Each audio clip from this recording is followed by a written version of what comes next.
Наши секунды – это песок у ладони. Даже сквозь крепко сжатый кулак можно увидеть робкий поток крупиц. А что говорить, если мы его разожмем? Несколько секунд, и наша ладонь будет пуста. Маленькие потоки песка образуют реки нашей жизни, в которых можно увидеть суету и невнимательность, поспешность и раздраженность. В них есть мели сомнений, водовороты грехов, зыбучие пески неверия и водопады проблем.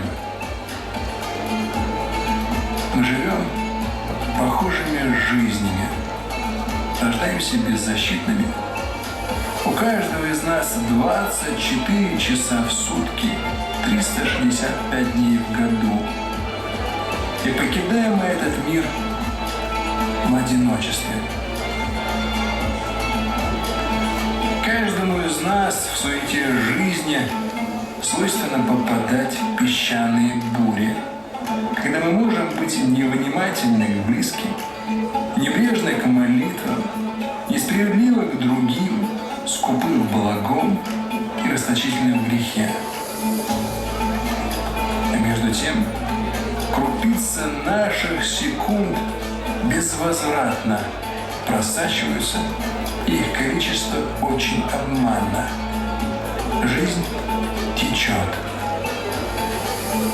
Вопрос лишь в одном. Делаем ли мы наше время бесценным или обесцениваем его? Каждому, независимо от социального статуса и гражданства, невзирая на возраст и возможности, нужна перезагрузка.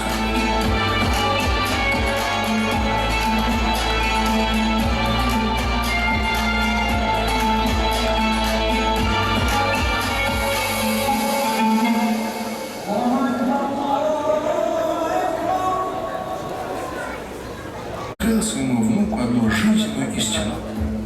В каждом человеке идет борьба, очень похожая на борьбу двух волков. Один волк представляет зло, зависть, ревность, сожаление, эгоизм, амбиции, ложь.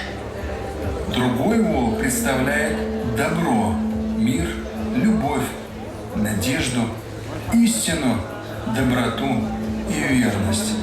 Внук, тронутый до глубины души словами деда, задумался, а потом спросил: а какой волк в конце побеждает?